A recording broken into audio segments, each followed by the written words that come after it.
বিসমিল্লাহির রহমানির রহিম। আসসালামু আলাইকুম। আমি মোহাম্মদ আমিনুর হাওলাদার, খালিয়া ইউনিয়নের 1 নম্বর ওয়ার্ড পশ্চিম সরমঙ্গল সর্বস্তরের জনগণকে আগামীকাল বুধবার ঈশা নামাজ বাদ মজিবর ব্যাপারীর বাড়ির পাশে আমাদের একটি মত বিনিময় সভা অনুষ্ঠিত হবে। সেখানে আমাদের 1 নম্বর ওয়ার্ডের সর্বস্তরের জনগণকে দলমত নির্বিশেষে সেখানে আসার জন্য, তার মত প্রকাশের জন্য আমরা আয়োজন করেছি।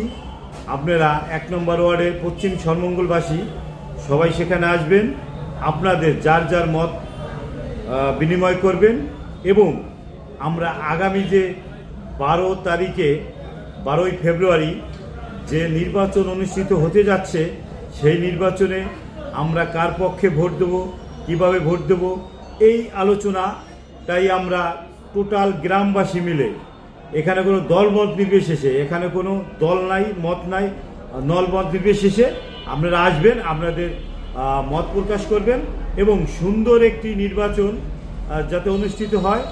আমাদের সেন্টারটা পশ্চিম সরমঙ্গলের যে সেন্টারটা সুন্দরভাবে পরিচালিত হয়, এই ব্যাপারে আমি আমিনুর হাওলাদার সবাইকে আহ্বান জানাচ্ছি। আপনারা সবাই আগামীকালকে ঈশা নামাজ বাদে মজিবর ব্যাপারীর বাড়ির সামনে আসবেন, সেখানে মত বিনিময় করবেন।